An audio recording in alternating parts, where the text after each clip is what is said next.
네, 김영환입니다. 같이 말씀 묵상하겠습니다. 우리에게 어떤 문제가 있을 때 우리는 대부분 빨리 해결하려고 하죠. 누군가의 도움을 통해서 어떤 환경의 변화를 통해서 뭔가 빠른 대책을 마련하려고 합니다. 좋습니다. 그런데 신앙적으로, 성경적으로 보면 이게 안 좋을 수 있다는 거예요. 특별히 오늘 본문의 다니엘 같은 경우는 문제가 터졌을 때 그 문제를 인간적인 방법으로 풀려고 하지 않았다는 거예요.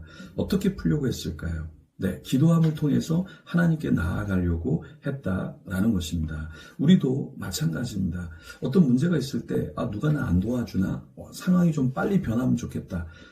이거 정말, 내가 해결해 봐야지. 이렇게 막 들고 뛰는 경우가 있는데요. 그것도 나쁘진 않지만, 우리가 기도하고 움직여야지. 움직인 다음에 기도하면 나중에 후회가 될 수 있다. 왜냐하면 하나님이 전적으로 뭔가 역사해 주실 수 있는 타이밍이 있는데, 그 타이밍을 우리가 얻지 못하고, 누리지 못하고, 결국에는 고생만 하는 경우도 많기 때문에 그런 것이죠. 그러니까 다니엘이 오늘 상황을 보면 굉장히 급박한 상황입니다. 네, 다니엘이 어떠한 어려움에 빠지냐면 다니엘이 높은 지위에 올라갔지만 높은 지위에 올라가면서 결국에 사람들의 시기 질투를 받으면서 끌어내려짐을 당하는 그런 상황이 있었어요.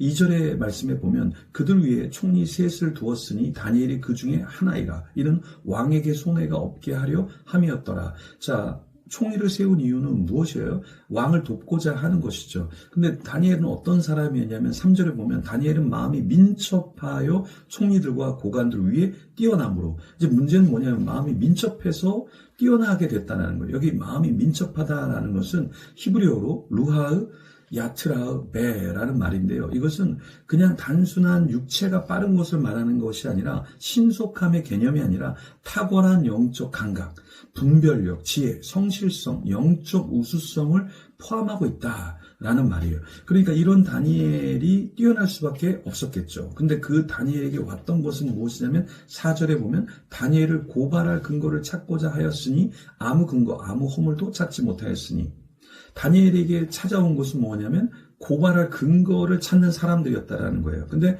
결국에는 아무 근거를 찾지 못했죠. 시기 질투로 인해서 사람들이 다니엘을 끌어내리려고 했습니다. 네, 우리도 시기 질투를 받을 수 있어요. 앞에 나서면 시기 질투를 받을 수밖에 없죠. 어떤 일을 하면 교회에서도 시기 질투를 받습니다. 그런데 그때 우리가 기억해야 될 것은 뭐냐면 우리가 고발할 근거를 찾지 못하도록 해야 된다. 어떤 사람이 막 내 욕을 해요. 나를 부정적으로 평가해요. 그럴 수 있어요. 왜냐하면 사람이 시기 질투를 받으니까. 그런데 그 시기 질투를 받는 근거를 내가 계속해서 제공하고 있다는 것은 성숙하지 못한 것이다. 예를 들어서 내가 너무 뭔가를 완벽하게 하려고 그래요. 그래서 주위 사람들을 힘들게 하려고 하는 건 아니지만 힘들게 해요.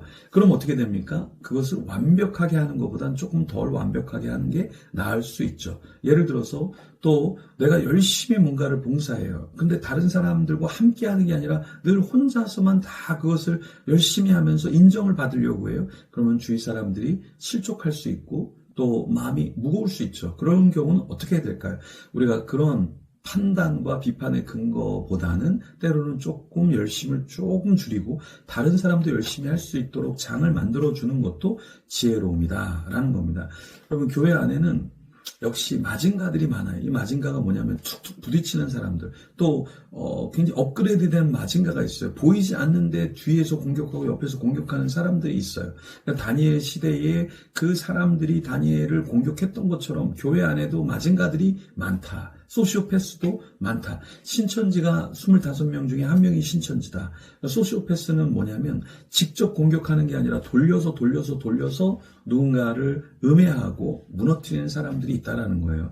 그런데 이런 사람들이 있다라는 것, 그것으로 인해서 끝나는 것이 아니라 내가 그런 사람들 가운데서도 살아남으려고 하면 어떻게 해야 될까요? 다니엘과 같은 사람이 돼야 된다. 다니엘은 어떤 사람이었어요? 네.